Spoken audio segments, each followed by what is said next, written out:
טוב, קודם כל נגיד שאני שמח להיות פה. כמובן, א', הפורום הזה נראה לי פורום בהחלט אפקטיבי וכדאי שיהיה כזה. אני תכף אדבר טיפה על מה קורה אצלנו, והתחום בהחלט מעניין. שתיים, ממש יפה פה, אני מניח שכל מי שיושב מסכים איתי. לא שומעים בסוף. לא שומעים? הדבר הזה סתם עליי? לא. זה אני לא... מה לעשות?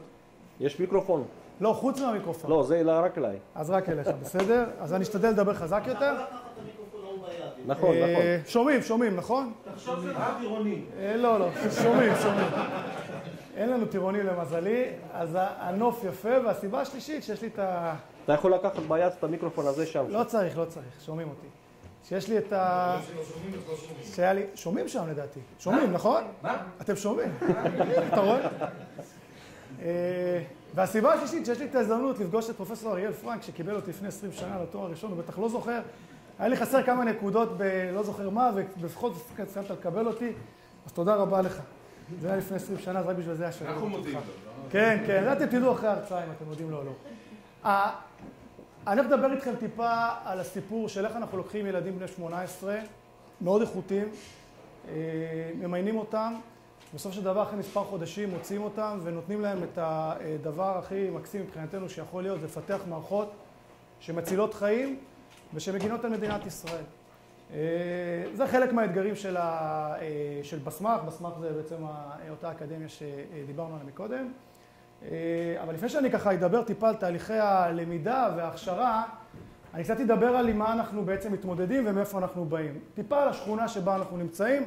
חלק מהדברים אני מניח מוכרים לכם, אבל בכל זאת ככה בשביל לפקס את כולם. קודם כל שם המשחק פה זה טלטלה. אין פה יציבות בסיפור הזה, כמעט בכל גזרה שלא נסתכל עליה. הג'יהאד העולמי, מה שנקרא, שאני מניח שאנחנו רואים אותו בכל מקום. ניקח רגע לדוגמה את סוגיית דאעש. אז דאעש מעבר לתמונות האלה, מי שלא יודע, האדום זה המקומות שכרגע דאעש נמצאת בהם, כן, סוריה ועיראק, מזמן לא סוריה ועיראק, והגבול של סייס-פיקו מלפני איקס שנים כבר מזמן לא כזה. אבל מה שיותר מעניין לראות זה את ההתקדמות ואת קצב ההתפשטות של הדבר הזה, ומי שלא ככה יודע או מבין, החבר'ה האלה נמצאים מאוד מאוד מאוד קרוב אלינו לגבול, וכשאנחנו אומרים דאעש, אנחנו לא רק מתכוונים לאותו ג'ון הג'יהאדיסט הרוצח הנתעב, אלא אנחנו מדברים על חבר'ה שהתכלית שלהם זה להתפרס כמה שיותר, זה לטשטש גבולות וליצור בעצם משהו שלא היה כאן. יש הרבה חבר'ה שחוקרים את הדבר הזה עכשיו, והם די מוטרדים מהסיפור הזה. זה לא רק הסרטונים האלה והתמונות המזוויעות שאנחנו מכירים באינטרנט. איראן הגרעינית בעיקר ממתינה כרגע לראות מה קורה עם כל השיחות וההסכמים שמתפתחים. מצרים חוזרים פחות או יותר למה שאנחנו מכירים מפעם, סוג של יציבות, אבל במתכונת טיפה חדשה.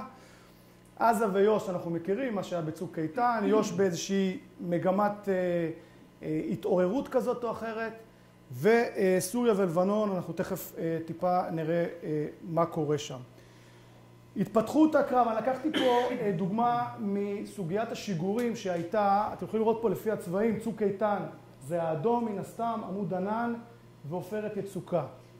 אפשר לראות גם הרבה מאוד ימים של ספיגה מה שנקרא, וגם כמות גדולה מאוד. אנחנו מדברים על יכולות דיוק הרבה יותר גבוהות, על הספקים הרבה יותר גבוהים, והדבר הזה אני מניח שכולנו חווינו, מכירים ויודעים.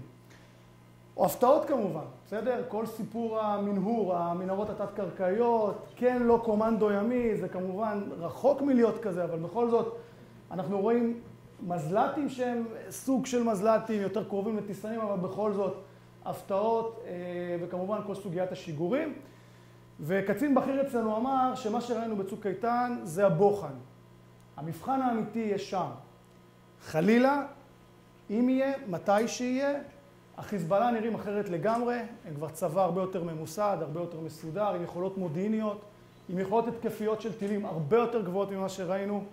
סוגיית המנהור, שזה הפך להיות בכלל דיסציפלינה כזאת, של איך בעצם תוקפים את מדינת ישראל. לא רק מעבר לגדר, אלא בואו ניכנס לתוך משטח מדינת ישראל ונתקוף משם, ואנחנו מן הסתם צריכים להתאים את עצמנו לדבר הזה. מילה על סייבר, כי איך אפשר בלי לא, בלי להגיד מילה על הדבר הזה. על פי מקורות זרים, צוק איתן, אירוע סייבר משמעותי מאוד במדינת ישראל. שמגיע כנראה מכיוון איראן. יש הרבה מדינות שעסקו בזה, אפשר לדבר על מה שקרה במסוני, ואפשר לדבר על סטאקנט, אבל בשורה התחתונה, מה שמעניין לראות בסיפור של צוק איתן, זה שאיראן מעיזה בצורה שהיא לא מסתתרת מאחורי איזשהו משהו, היא פשוט עושה משהו שהוא בומבסטי, שהוא משמעותי, בלי לחשוש, וזה איזשהו סוג של עליית מדרגה משמעותית מאוד, ועם הדבר הזה אנחנו צריכים בעצם להתמודד. אם אני צריך לסכם את כל מה שאמרתי, זה חוסר יציבות. בכל גזרה שבה נסתכל, חוסר יציבות, והדבר, אני חושב, הכי נכון, כשאנחנו מסתכלים על הדבר הזה, זה לחשוב בעצם שעלינו להשתנות. אנחנו לא יכולים להישאר במקום, אנחנו לא יכולים להיות חזקים, כי אנחנו לא יותר גדולים מאחרים, אנחנו גם לא נהיה כאלה אף פעם, אבל אנחנו צריכים לדעת להשתנות. והדבר הזה בעצם מוביל אותנו לתפיסה של איך אנחנו בעצם מפתחים מערכות, איזה מערכות אנחנו בעצם מפתחים. כולנו אני מכירים פחות או יותר מערכות שפותחו בצבא הגנה לישראל, מי מביניכם בעידן המיינפריים, מי מביניכם בעידן ה-S400, מי מביניכם בעידן המערכות Windows שלנו בעת האחרונה. עיקר המערכות היו מערכות שעסקו בנישה מסוימת. מערכת שעסקה ברפואה, מערכת שעסקה בהספקה, מערכת שעסקה בלצייר מפות וכו' וכו'. והצבא בשנים האחרונות הלך למשהו אחר, הוא הלך למערכות, פה זו דוגמה של מערכות שופ, שליטה ובקרה, מערכות שאנחנו מפתחים גם בתוך הבית וגם בשיתופי פעולה עם תעשיות כאלה ואחרות, שהתכלית שלהם זה בעצם ליצור שפה אחידה בשדה הקרב. הסיפור של המוביליטי, כמובן, גם הוא נכנס חזק מאוד עכשיו לתוך הארסנל הזה של המערכות האלה, ואנחנו רואים יותר ויותר מערכות שוב מתקדמות, שיורדות עד לרמת החייל הבודד, כמובן ברמת המחלקה, ברמת הפלוגה, הגדוד וכו', ויוצרות בעצם סוג של שפה משותפת ברובד הטקטי וברובד המטכ"לי. הנושא הבא שהוא מאוד מעניין, זה סוגיית הביג דאטה או דאטה סיינטיסט, כל אחד איך שיקרא לו איך שהוא רוצה. בתחום הזה, אני חושב שקרה משהו מאוד מעניין, לפחות בשנתיים האחרונות. הצבא הבין שמעבר ללקחת ולאגור את המידע הזה בדאטאבייסים ענקיים ולעשות עליהם סוג של שליפות כאלה ואחרות, כמו שאנחנו מכירים, שבדרך כלל עושים, נגיד בבנקים או במקומות האלה לפני כמה שנים, ותחום שהלך ומאוד מאוד התפתח בגזרה האזרחית, מה שנקרא, של בעצם לעבור ממצב שבו אנחנו עושים פורנזיקה פשוטה או לא פשוטה, למצב שאנחנו עושים פרדיקציה. אני אתן דוגמה מדברים שאני יכול לספר עליהם. אם נניח, יש פה חבר'ה שמתעסקים קצת בלוגיסטיקה, אז הם מכירים את התחום הזה. אם בעבר עניין אותנו מאוד לדעת איך אנחנו מטפלים בטנקים בשדה הקרב, איך נכון לטפל בהם וכמה חלקי חילוף אנחנו צריכים בשביל לטפל בהם, ובואו נתכונן בהתאם לסצנריו כזה או אחר, ואיך זה נראה במתקפה, ואיך זה נראה במגננה, ומה קורה כשאנחנו עולים על הרים, ומה קורה אם זה טנק מרכבה או טנק מסוג אחר. אנחנו עוברים לסיטואציות שבהן אנחנו רוצים לחזות את הדבר הזה. אנחנו רוצים לדעת להיות מסוגלים להיערך מבעוד מועד לתהליכים כאלה ואחרים, על פי תרחישי שדה הקרב שקורים, והיום טנקים יודעים לשדר אלינו את כל המידע שאנחנו רק רוצים לקבל עליהם. אנחנו יודעים לאגור את המידע הזה, לעשות עליו מניפולציות רלוונטיות בתחום של דיזיין של פאטרן ריקוגנישן לדוגמה, כדי לבוא ולראות איך אנחנו צריכים לפרוס כוחות, איפה אנחנו צריכים לקחת חלקי חילוף כאלה ואחרים. ואם תיקחו עכשיו את הדוגמה שנתתי ותשליכו אותה על עולם של נגיד מטרות, ואני לא יכול להרחיב בתחום הזה, אז תבינו איזה דברים אפשר לעשות, וזה בהחלט תחום שהוא מאוד מרתק אותנו והוא מאוד מאוד מאוד מתפתח אצלנו בצבא. כמובן הרבה מאוד עיסוק בהגנת סייבר, תחום חדש שהתחיל אצלנו בצה"ל לפני משהו כמו 3 שנים. אנחנו מכשירים אצלי בבית ספר עשרות של מגני סייבר בשנה. החבר'ה האלה יש להם תכלית אחת, הם צריכים לשמור על הרשת. עכשיו אם פעם לשמור על הרשת זה לשים firewall'ים, היום לשמור על הרשת זה משהו אחר לחלוטין. זה לשמור בכלל מה זאת הרשת, איפה היא בכלל נמצאת. אתה שומר גם באינטרנט, אתה לא שומר באינטרנט. אתה שומר אצלך פנימה, אתה שומר על רכיבי תוכנה, אתה שומר על רכיבי חומרה וכו' וכו'. דיסציפלינה מאוד מאוד מעניינת, הרבה מאוד השלכות משדה הקרב הפיזי, הקינטי מה שנקרא, לשדה הקרב הקיברנטי, ואנחנו פיתחנו מתודולוגיה שלמה וממש תכנים מלאים לאיך מלמדים את הדבר הזה.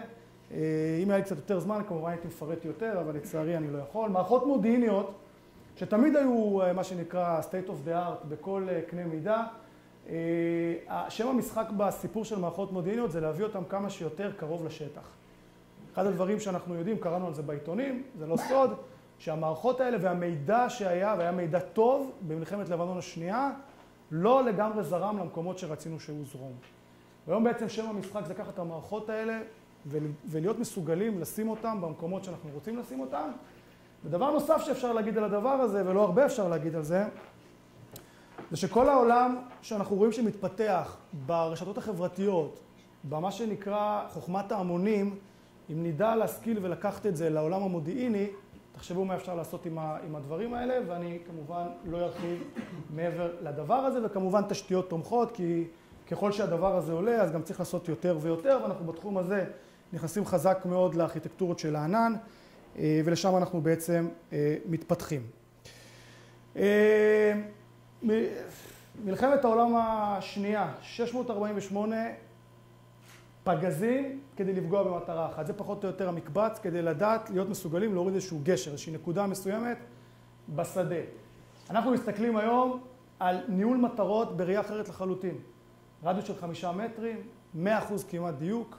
כולנו שמענו, זה מתוך כתבה בעיתון, מה זה בנק מטרות בכלל? כאילו, איך מנהלים את צוק איתן כשמסתכלים בעצם על תהליך שבו מטרה מזוהה, צריכים לתקוף אותה, בסוף צריך גם לדעת להיות מסוגלים לנהל את כל הדבר הזה בצורה אפקטיבית, כי אנחנו כמובן לא רוצים לפגוע בחפים מפשע, וזה תהליך עסקי שלם שעומד מאחורי הדבר הזה. אתגר גדול מאוד. הצבא לא עובד רק בכוח חיל האוויר, אין דבר כזה. הצבא עובד עם מודיעין, עם חיל האוויר, עם חיל הים, עם חיל היבשה וכו', והסיפור לחבר את כל הדבר הזה ביחד וליצור מצב שבו אני אפקטיבי, אני מסוגל לייצר כמה שיותר מהר, כמה שיותר מטרות איכות, ולהביא את זה בעצם לשטח. אנחנו קוראים לזה תפיסה מבוססת רשת. אנחנו קוראים לזה צה"ל רשתי, זה בעצם השם הקוד הרשמי של התפיסה שהתפתחה בשנים האחרונות. אנחנו רוצים לראות את צה"ל עובד ככוח אחד. אין הרבה צבאות בעולם, דרך אגב, שהצליחו לעשות את הדבר הזה, מכל מיני סיבות, דרך אגב. רובם לא קשורות למערכות מידע, רובם לא קשורות לטכנולוגיה. הרבה מאוד מהעולם של הפוליטיקה קצת הארגונית, וההורדת חומות וכו' וכו' וכו'. צוק איתן, נאמר עליו, לא אני כמובן אשפוט ויגיד את זה, אבל נאמר עליו, גם על ידי צבאות זרים אגב, שזו הייתה הלחימה הטכנולוגית הראשונה, המשמעותית שהייתה באמת רשתית. אני רוצה להראות לכם איזושהי דוגמה, יש סנריוס שהיו בסיפור הזה, ואני אחרי זה גם אולי אסביר כמה מילים על הדבר הזה.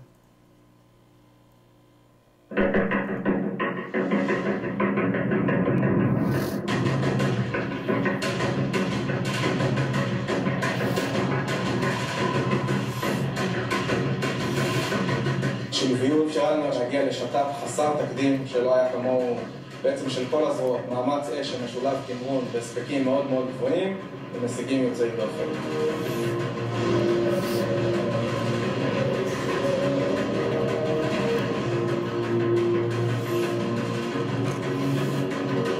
המבצע הזה הוא, אם אני מנתח אותו בצורה אובייקטיבית לחלוטין, הוא המלחמה הכי טכנולוגית שצה"ל אי פעם נלחם. כשאתה מסתכל על חיל האוויר, על חיל הים, על כוחות היבשה, על כוחות המיוחדים, על כל האלמנטים האלה, כולם דיברו בשפה אחת, כולם ראו תמונה אחת, וכולם הבינו משימה אחת. אני יוצאים למבצע בתקלה בחמאס על מנת להשיב את השטח לאזרחי ישראל. אנחנו בעבודה עם החטיבה הבינו שגורים על שיורים לכיוון הכוחות. אנחנו נכנסים לביצוע, אתה רואה את זה? זה מכאן. הדוגמה הזאת זה בדיוק השילוביות שאנחנו מדברים עליה. מדבר טייס עם כוח קרקעי על נקודה מסוימת. בעבר זה לא היה, היכולות האלה לא היו. אלה יכולות תקשוביות חדשות שהצבא בעצם הצליח להביא למבצע הזה, ותראו לכם בעצם סוגרים מעגל בצורה אפקטיבית. 2, 3, גר, ביד פגיעה.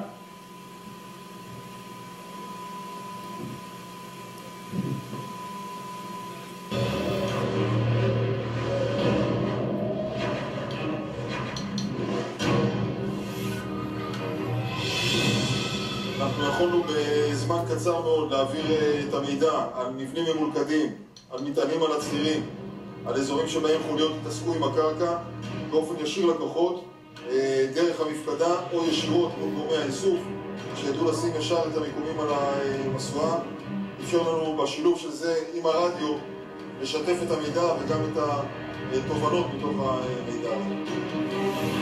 מודיעינית על אזור מסוים שידענו שיש עליו מחבלים, ישר סגרנו מעגל בעזרת מערכת המסועה. יש לך את המסועה, אתה צמוד למפה, אתה יודע בדיוק מה אתה צריך, לאן אתה הולך, אתה מדליק את המערכת, דוקר את הנקודה, ואז אתה יודע בדיוק איפה אתה צריך לתקוף. האחרונה 120 מחבלים. כמעט 90 מהם היו דרך הקדמית שלנו, דרך מערכות השוב והמסועה, שבסוף אפשרו למודיעין לעלות איתורים ולאש להוריד אותם. לקראת השעה 8 בערב מזהה כוח של גולני 8 אנשים חמושים בבית בכפר מרחבי. הדיווח מועבר מיד לחפ"ק. לואי, זה אומר שיש קורות בתוך הבית. עכשיו מעברנו קוראים של חמושים. מזל"ט מוקפץ מיד למקום. מעביר לחפ"ק בשידור חי את הנעשה בשטח. אבל קודם כל צריך לוודא שלא מדובר במקרה בכוח צה"ל אולי של חטיבה אחרת. הבדיקה היא יחסית קצרה כי רוב הכוחות בגזרה, בעיקר הגדודים של גולני, מצוידים בסוג של GPS, מערכת איתור שמאפשרת לחדר הפיקוד לעקוב אחריהם בזמן אמת. אתה רואה את ההתקדמות בצורה מסודרת. מה שהפעם מנהצים, אתה רואה את זה היום, עם חץ שרץ קדימה, איפה מתמקם הכוח, ואיפה נמצא כרגע ובאיזה שלב בזמן אמיתי. המערכת הזו נקראת צייד, צבא יבשה דיגיטלי. היא מאפשרת למפקד כאן לשלוט טוב יותר בכוחות שלו.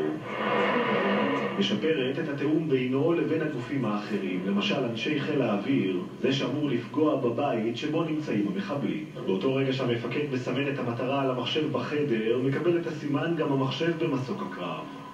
אין צורך במילים הקודמות.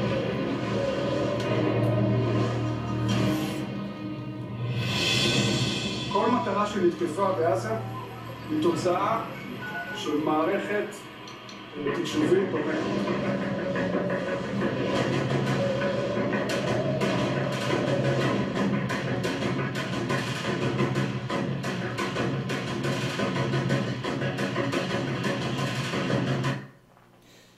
המשפט המסכם באמת של הסיפור הזה זה שבאמת המטרות היו שילוב של יכולת מדהימה טכנולוגית שלנו להביא מצב שבו אנחנו בצורה אפקטיבית מצליחים להשיג את הדבר הזה עם כמה שפחות כמובן נפגעים ועם כמה שפחות עבדות גם שלנו וגם של החפים מפשע מה שנקרא. אם אני צריך לסכם את הדרישות שיצאנו איתם לדרך, כשאנחנו מדברים על צה"ל רשתי כתפיסה, דיברתי טיפה על מיצוי והיתוך מידע, זה כבר לא מערכות שנמצאות בסיילו עם דאטאבייסים נפרדים, אלא צורך בעצם לחבר את הדברים ולהתיך אותו. הגמישות, אני תכף אדבר על זה באיזה מילה אחת או שתיים. הסיפור של המידע המותאם למשתמש על פי רמתו, על פי יכולתו, תחום חדש שמבחינתנו אנחנו רואים בו פוטנציאל גדול, כל סוגיית ה-UX, ה-User Experience, ידע את הקצה כפי שאמרתי, והזמני תגובה מרגע שיש צורך מסוים, ועד שאנחנו מסוגלים בעצם להביא את זה ביחד. אז זה ככה קצת לגבי מאיפה אנחנו באים, ובואו נדבר טיפה על הנדסת תוכנה בתוך צה"ל. אז קודם כל באמת הסיפור של המתודולוגיה, אני מניח שהרבה דיברו על זה פה בכנס, ואם לא אז דיברו על זה גם במקומות אחרים. הבאתי פה את אחת הדוגמאות, במקרה מהפרויקט האחרון שאותו אני ניהלתי, פרויקט גדול מאוד יחסית, לא סטנדרטי שבו אנחנו נראה אג'ייל. לקחנו, הכנסנו את המתודולוגיה הזאת, ואני חייב להודות שאפילו אותי זה הפתיע. אני מדבר פה על פרויקט ERP גדול מאוד של משהו כמו 150 אנשי תוכנה ויישום שעבדו על הפרויקט הזה, ובתוך הדבר הזה, לך תעשה אג'ייל, חבר'ה מלמטה שבאו ואמרו, תן לנו את הדבר, תן לנו את האישור לעשות את זה. אנחנו מאמינים שזה יפתור לנו הרבה מאוד בעיות, אנחנו מאמינים שנוכל לקצר את ה-time to market. אנחנו מאמינים שנוכל להביא מערכת שהיא יותר מותאמת למה שהלקוח צריך. וככה נתתי טיפה יד חופשית עם הדבר הזה, והחבר'ה ככה התארגנו, אתם רואים פה התחלנו עם לוחות כאלה מאולתרים, אחר כך זה הפך להיות מערכת ממוכנת כמובן. אנחנו עובדים בסקראם, הרבה מאוד פרויקטים כבר הלכו והתפתחו לכיוון הזה. ואני חושב שהאתגר כאן, מעבר למתודולוגיה עצמה, שאני מניח שכולם מכירים, זה לדעת לשלב את הדבר הזה בתוך פרויקטים גדולים. לעשות מה שנקרא בספרות אג'ייל היברידי כזה, זאת אומרת לקחת את המתודולוגיה, לשלב אותה בתוך הווטרפול, ובעצם להביא את הדבר הזה ביחד, אתגר לא קטן. הסיפור של סביבת עבודה חברתית, איך אתה לוקח ארגון כל כך גדול? בסדר, צה"ל לפעמים נתפס כארגון ככה, לא יודע, לא יעיל או גדול, או עם המון בירוקרטיות, כי אנחנו כזה ארגון היררכי וככה משמעת וכו'. איך אתה לוקח פרויקטים גדולים, מורכבים, ואתה מייצר איזושהי אווירה שהיא אווירה טיפה יותר חברתית. יש פה דוגמה של איזשהו מוצר מאוד נחמד שהחבר'ה פיתחו מלמטה, לא ביקשנו מהם לעשות את זה, זה נקרא לוח פאניקה דרך אגב.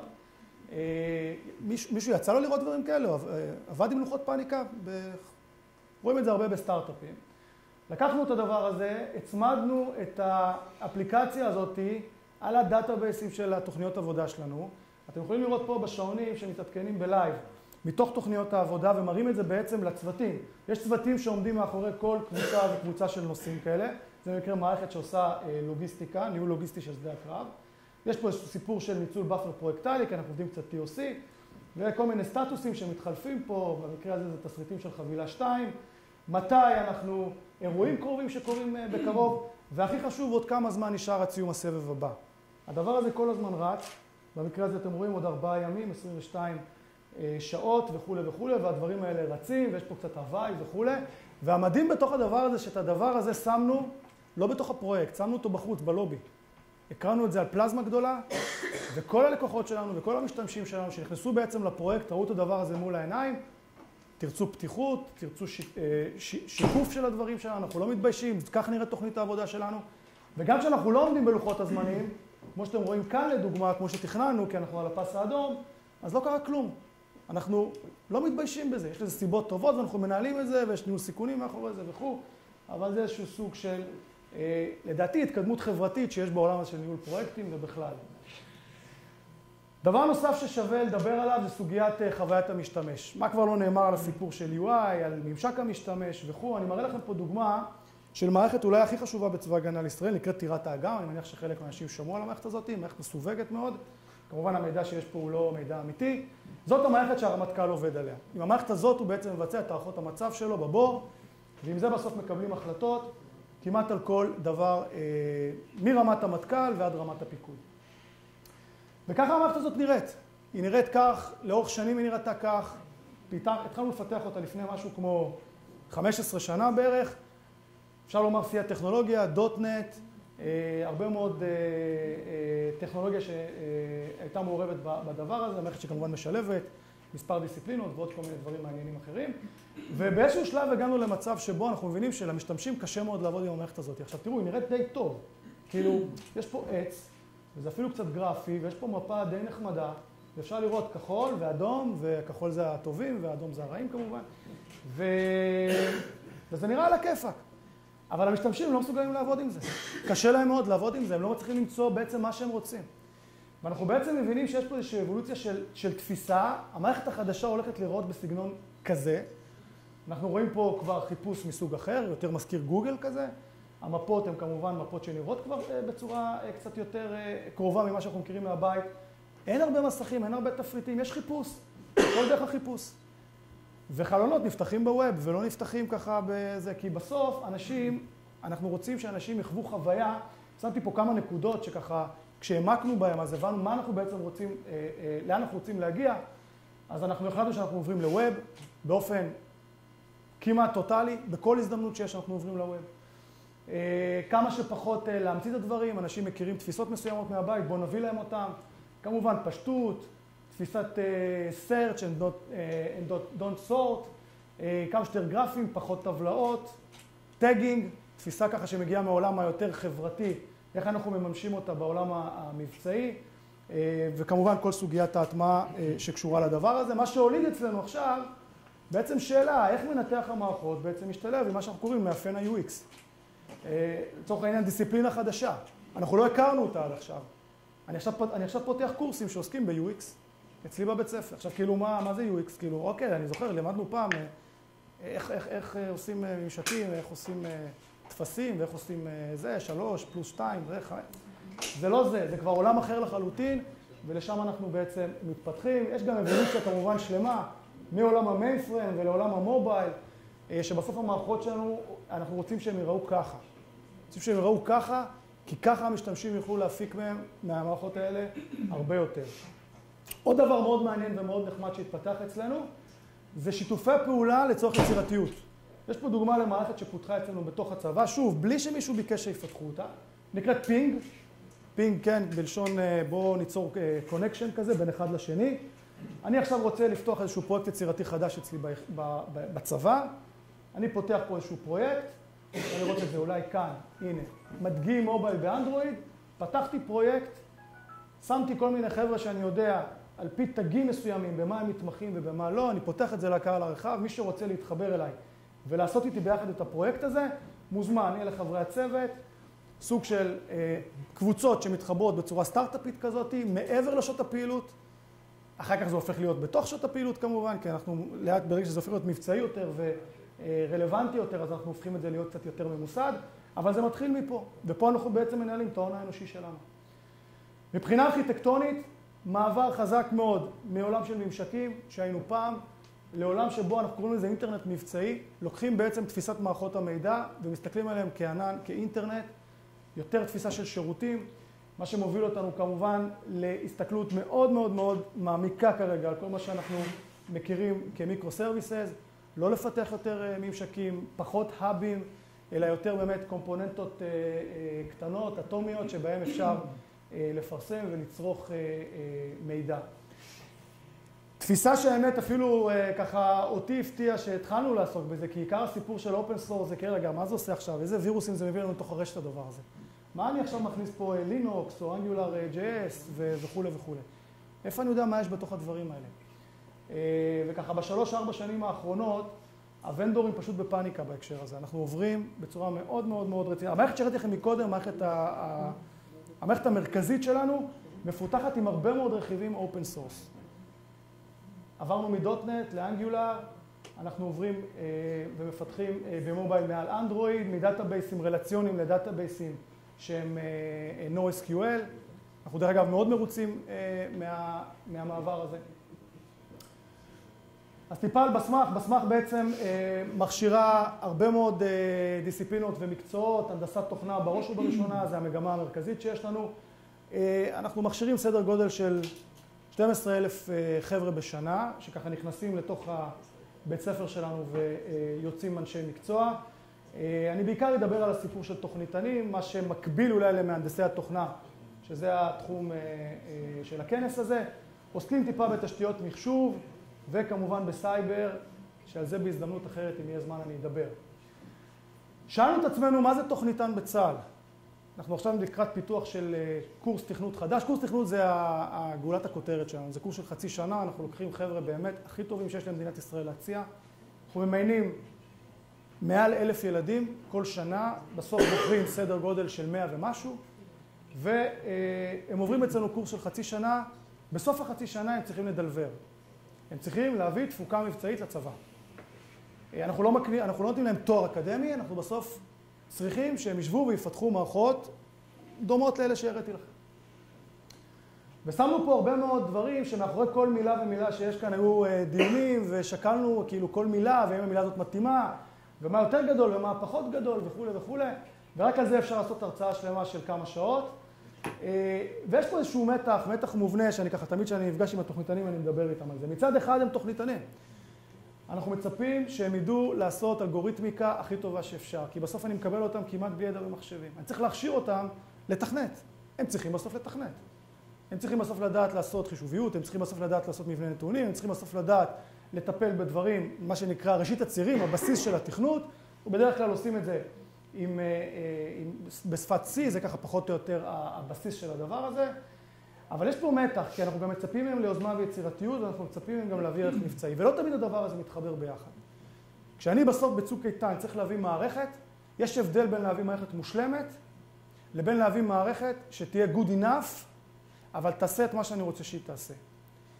ואיפשהו, אין תשובה ברורה לדבר הזה, זה איפשהו נמצא פה באמצע, ותמיד אני שואל את עצמי, כאילו, מה אני עכשיו מלמד אותם? שאפשר להביא מערכות עם באגים לפרודקשן? אז התשובה היא כן. אפשר להביא מערכות עם באגים לפרודקשן. כי אני מעדיף שתהיה לי מערכת כזאת, מאשר שלא תהיה לי מערכת, או שתהיה לי מערכת שאני אדלבר אחרי שנה וחצי, והיא לא תהיה רלוונטית יותר. דיברנו טיפה על השינויים שקורים. הסיפור של הרלוונטיות זה הדבר הכי חשוב. אז אם פעם היינו מביאים מערכת כל שנה, שנה וחצי כגרסה, אנחנו היום כעיקרון, כערך, מורידים כמעט כל 3-4 חודשים, major release לשטח. כי אחרת זה כבר לא רלוונטי. full stack developer. הדעות חלוקות. בסדר? הדעות חלוקות גם בספרות, הדעות חלוקות גם אצלנו. הסיפור של full stack developer זה האם אני רוצה שתוכניתן, בוא נגיד שזה רגע שווה מהנדס תוכנה, אני יודע שזה לא, אני לא מתיימר גם שזה יהיה, אבל נגיד שזה זה. האם הוא צריך לדעת תחום מסוים לעומק ולהיות ספץ בו, או שהוא צריך לדעת את כל התחומים על מנת לדעת, לקחת מערכת ולחשוב בעצם ארכיטקטונית. אם פעם אנחנו דיברנו על סדר גודל של בין 3 ל-4 שכבות, היום כשמפתחים מערכות ווב, אנחנו מדברים על הרבה יותר שכבות, הרבה יותר דיסציפלינות, והשאלה בעצם מה אני מלמד את החבר'ה האלה. האם אני מסתפק רק בדבר הזה ואומר לו, צוות תלמד דברים אחרים, או האם אני מלמד אותו להסתכל ולחשוב על הדברים האלה. המסלול של התוכניתנים שלנו בדרך כלל הוא מסלול שיכול להתפתח מקורס תכנות, הוא יושב סדר גודל של 2 ביחידות ומפתח, מקודד מה שנקרא, ומתפתח לאחד מהשניים, או שהוא מתפתח לציר המקצועי, הוא הופך להיות מנתח מערכות, תוכניתן בכיר, מעצב תוכנה, או ארכיטקט מערכת, או שהוא מתפתח לכיוון הפיקודי, ומנהל פרויקט, ראש צוות וכו'. הם עושים תוך כדי תארים, רובם יוצאים גם כמובן לאוניברסיטאות ומשלימים תואר ראשון, אנחנו מאפשרים להם דרך אגב. אחד המקצועות היחידים בצה"ל, דרך אגב, שמאפשרים לחיילים, עוד שהם בסדיר, בחובה, לא בקבע, בחובה, לצאת לאוניברסיטאות וללמוד, זה המקצועות האלה, מקצועות התכנות, כי אנחנו מבינים שהחבר'ה האלה צריכים את זה בשביל ההתפתחות האישית שלהם והמקצועית, וגם כמובן שזה חשוב לנו. מילה על קורס תכנות, דיברתי על ראשית הצירים, על תכנות, על הקצב שינויים שכמובן מחייב אותנו לעדכן כל הזמן, אבל לשמור על היציבות של הדבר הזה. אני לא יודע אם דיברתם פה על הסיפור של דור ה-Z ומה זה עושה בעצם לעניין הזה. נפגשתי עם כמה חבר'ה שחקרו את הדבר הזה. ושאלנו את עצמנו האם אנחנו מתאימים את עצמנו, או שאנחנו מביאים אותם לצבא, אומרים להם בפקודה, אל תתנהגו כמו דור ה-Z. עכשיו זאת אופציה, אפשר לעשות את זה, אני רואה, פשוט מסתכל על הבן שלי, איך הוא לומד. הוא לא לומד על כיסא, אני לא יודע למה, הוא יושב על הרצפה עם לוח מחיק. אין לי מושג למה דרך אגב, שאלתי אותו, הוא אמר לי, לא יודע, ככה יותר נוח לי. ויש לו אוזניות, והיוטיוב פתוח, והטלוויזיה פתוחה, למרות שהוא לא מסתכל עליה. אני כאילו, כל פעם שואל את עצמי למה הוא עושה את זה, וכמובן הוואטסאפים והזה, ואין לו סבלנות לשמוע יותר מ-35-45 דקות, כאילו זה, איזה 45, רבע שעה הוא כבר מתחיל כולו בפאניקה. והשאלה אם אנחנו מתייחסים לזה או לא מתייחסים לזה. אנחנו החלטנו כן להתייחס לדבר הזה, וכן לנתח מה זה עושה לנו בעצם בקורסים. אני לא חושב שאפשר לתת לאנשים פקודות להיות אחרים, זה לא עובד. אפשר לתת פקודות בדברים אחרים, אבל לא להיות אחרים.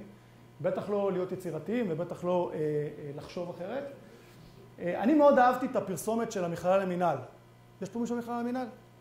אתם מכירים את הפרסומת הזאת שיש בטלוויזיה של אנחנו דור זה, אבל אנחנו באים רעבים ואנחנו רוצים ללמוד? זה פחות או יותר לדעתי הסיפור. יש שם קופירייטינג מצוין לדעתי. יש פה כאילו לכאורה דברים רעים שנאמרים על הדור הזה, אני חושב שזה ממש לא ככה. זה בסדר שהוא אנחנו למדנו אחרת. אבל אני חושב שהחבר'ה האלה, אם נדע למנף את היכולות שלהם בהקשר הזה, וניתן להם את הרכיבים בצורה שבה הם רוצים, אז אנחנו נוכל להרוויח הרבה יותר. מה שמביא אותי בעצם לקורס תכנות החדש, שכרגע אנחנו בשלבי פיתוח מתקדמים שלו. ראשית הצירים תמשיך ותהיה חשיבה אלגוריתמית, עדיין תכנות פרוצדורלי, כמובן, בסוף אנחנו לומדים תוכניתנים. הנדסת תוכנה בשפת C זה הבסיס של הבסיס של הבסיס. המתודולוגיות הן כבר אחרות. אני מלמד אותם ווטרפול, אבל אני מלמד אותם מעט מאוד, אני רוצה ללמד אותם יותר לחשוב אג'ייל, כי לשם אני רוצה שיתפתחו. למרות שהבסיס המתודולוגי של איך עושים מערכת מידע, הוא נשען על ווטרפול וזה בסדר. אבל החשיבה הסקרמית, כפי שאנחנו כרגע מאמצים, היא חשובה לנו בשלבים טיפה יותר מתקדמים, בעבודה בצוותים, בעבודה בקבוצות של... אנחנו עושים דבר מאוד יפה, אנחנו לוקחים תוכניתנים שלנו בקורס תכנות, מביאים צוערים מההשלמה החילית שהולכים להיות קצינים, נותנים להם תרגיל שבוע שלם ביחד, הם מתרגילים איך להיות ראשי צוותים, אלה מתרגילים איך להיות אנשי צוות, והם ביחד בסוף מביאים מערכת מידע שלמה, ומציגים אותה למפקדים, סוג של סקר אם תרצו, או סקר משתמשים וכו'. טכנולוגיות, כמובן כל אחד בהתאם לצרכים שלו, אנחנו כפי שהתקנתי עברנו לווב, אנחנו עברנו לג'אווה, אחד שאנחנו עוברים מדוטנט לג'אווה. הסיפור של מיומנויות רכות, שדיברתם על זה טיפה לפני, הוא אצלנו, מה שנקרא, איתרנו אותו והגדרנו אותו כאחד הדברים החשובים שיהיו בקורס הזה. אין לי שום יכולת ללמד את כל הטכנולוגיות, אני גם לא מתיימר להיות כזה. אני מעדיף ללמד אותם איך ללמוד. אני מעדיף ללמד אותם איך מתמודדים עם בעיות מורכבות. אני מעדיף ללמד אותם איך ללמוד בצוות. אני מעדיף לשים אותם בסיטואציה שהם בהם נמצאים בתנאי לחץ כאלה, שכשהם יגיעו לזה בזמן חירום, מה שנקרא, כי אני צריך אותם בזמן חירום, אז הם ידעו איך להתנהג ואיך עושים סקרנות. אני אתן פה כמה דוגמאות. החלטנו שאנחנו במקביל לשפות הרגילות שאנחנו מלמדים אותם, נותנים להם ללמוד פייתון לבד. מהיום הראשון ועד סוף הקורס, חצי שנה, תלמד פייתון לבד. ואנחנו כמובן גם נתרגל אותם על זה ונבחן אותם בסוף על הדבר הזה. אנחנו נותנים להם לבחור פרויקט בתחילת הקורס, איזה פרויקט שהם רוצים, באיזה דיסציפלינה שהם רוצים, מי שרוצה לפתח במובייל על הכיפאק, מי שרוצה לעשות פרויקט בביג דאטה על הכיפאק, תבחר פרויקט, תרוץ איתו לאורך כל הקורס, מה שאתה בחרת, תחקור על הנושא הזה ובסוף תביא גם תוצאה. אנחנו משלבים את החבר'ה האלה עם יכולות חברתיות, הם מפתחים בגיט, כי אני חושב שהם חייבים לפתח בגיט, למרות שאנחנו רשת סגורה, אנחנו צה"ל, כאילו הכל סגור וכו'.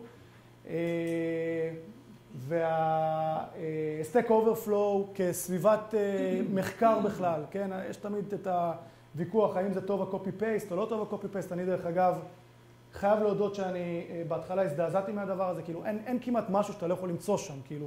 ואני שואל את עצמי, כאילו כשאני הייתי צריך בסוף לפצח איזושהי בעיה אלגוריתמית, לא היה לי Stack Overflow, לא עשיתי search שם ומצאתי 4-5 שעות, אתה לא יודע איך אתם מתמודדים עם זה דרך אגב עם הסטודנטים, זה כאילו, אצלי הם פשוט לא מחוברים לרשת רוב הזמן, אז הם לא מחפשים שם. אבל אני לא יודע מה זה עושה לנו התוכניתנים אגב, על חשיבה של איך פותרים בעיות, או איך מתמודדים עם בעיות. וככה בעצם נראה קורס תכנות החדש שלנו, הרבה אופן סורס, דיברתי על הגיט, למידה רשתית, אני לא אדבר פה על מוקס, ואיך אנחנו משלבים את הסיפור הזה של מוקס לתוך הקורסים ולתוך ההשתלמויות, אבל אני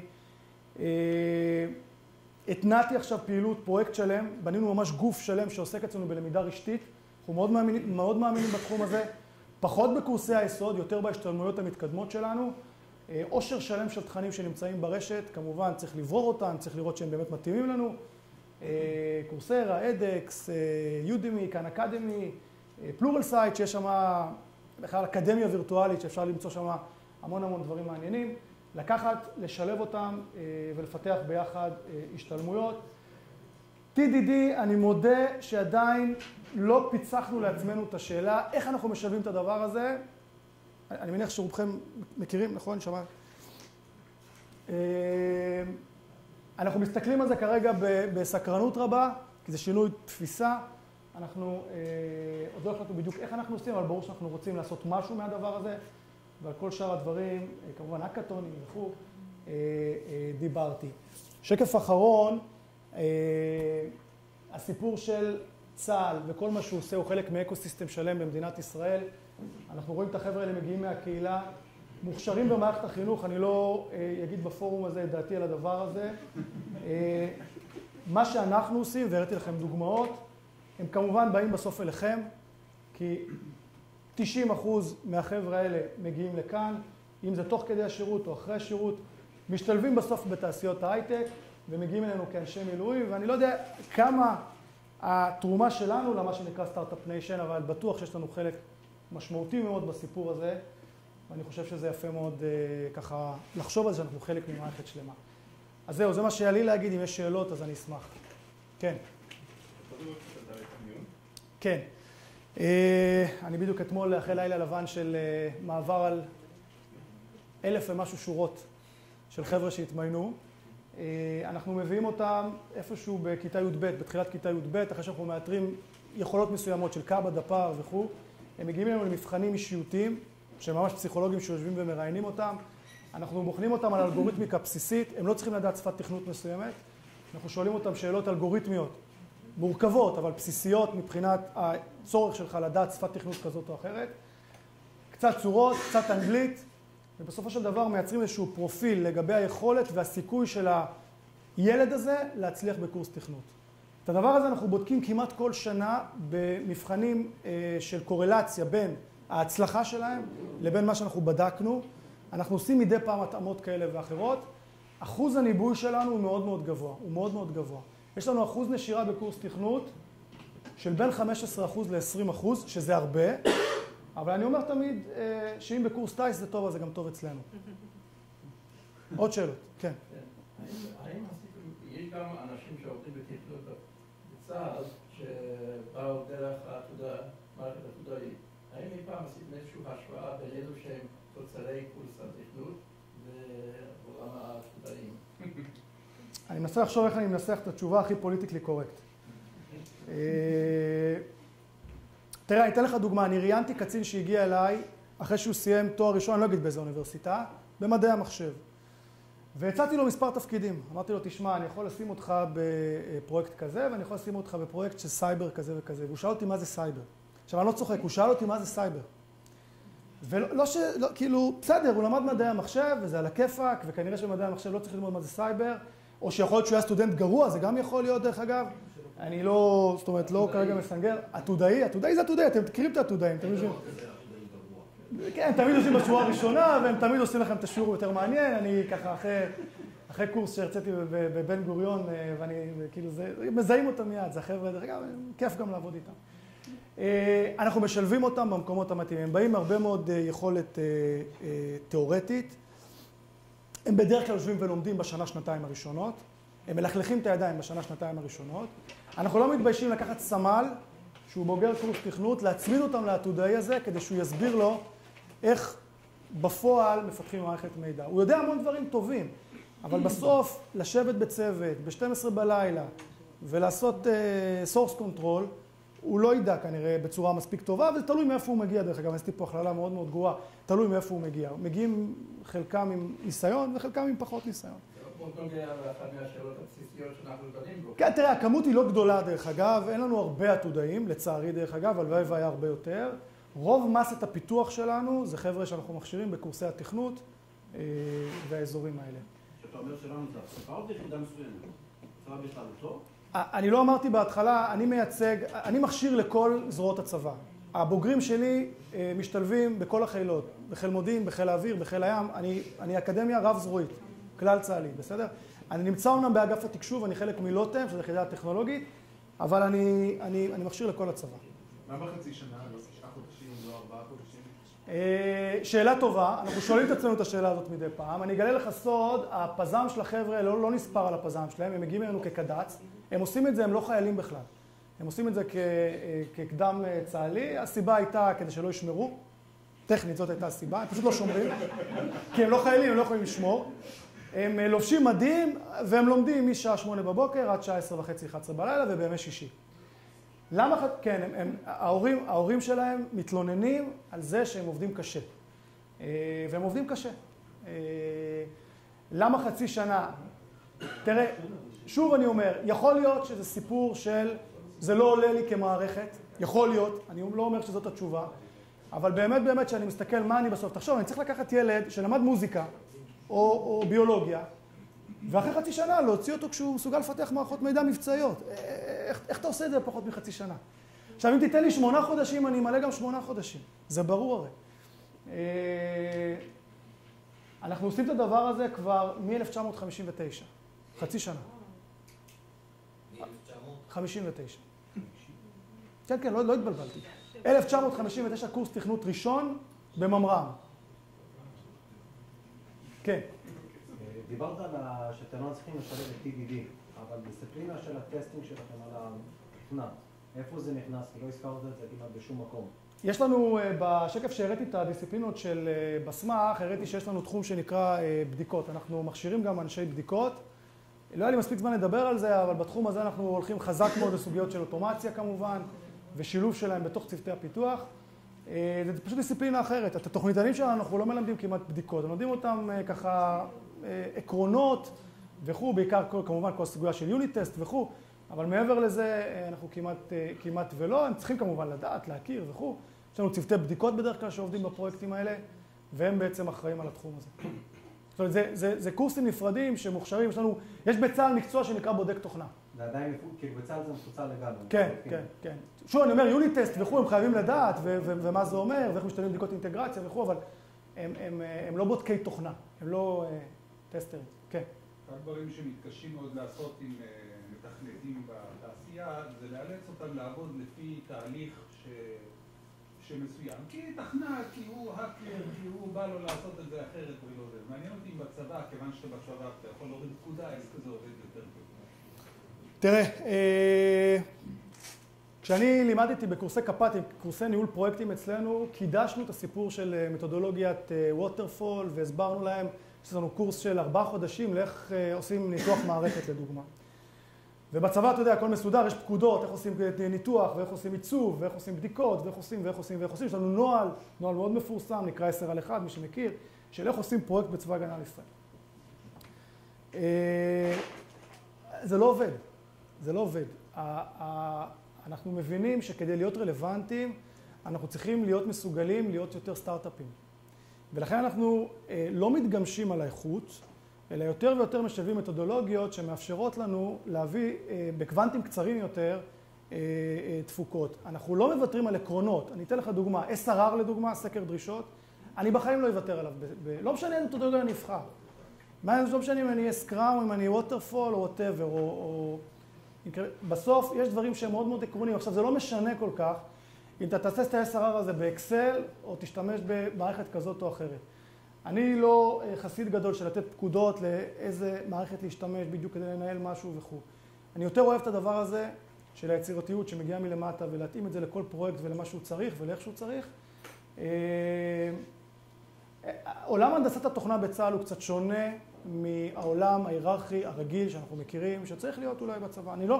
אי אפשר לתת לחיילים בפקודה להיות יצירתיים, כאילו זה פשוט לא עובד. ואתה לא יכול מצד אחד להגיד להם, תהיו יצירתיים, ומצד שני לכפות עליהם לעבוד בדיוק לפי מה שאתה רוצה. יש לנו הרבה תהליכי הבטחת איכות, אנחנו משלבים את הדבר הזה, הנדסת תוכנה מאוד חשוב, אנחנו מלמדים את זה גם, אבל זה לא עובד בפקודות. לא העולם הזה. איך? היו לכם כישלונות? בהחלט. השלבים עדיין יש לה 9 ו-11? בהחלט. יכול להגיד כמה מילים על התכנים שלהם ואיך הם יפתחו? תראה, אני אגיד ששלב 9 ושלב 11, יש פה מישהו ממעט? מצוין. שלב 9 ושלב 11 אנחנו בונים אותו כדי שהחבר'ה שלנו יקבלו מעט. יקבלו את הטכנאי. אם אתה שואל אותי, ללמוד סטטיסטיקה, אני לא בטוח שהייתי מלמד על סטטיסטיקה בשלב 9. זה כרגע לומדים סטטיסטיקה. אנחנו עושים את זה כדי שיקבלו תעודת טכנאי. אנחנו מנסים לראות איך אנחנו מגיעים איתם ביחד, עם משרד העבודה, לאיזושהי הבנה שבוא נהיה טיפה יותר רלוונטיים. כדי...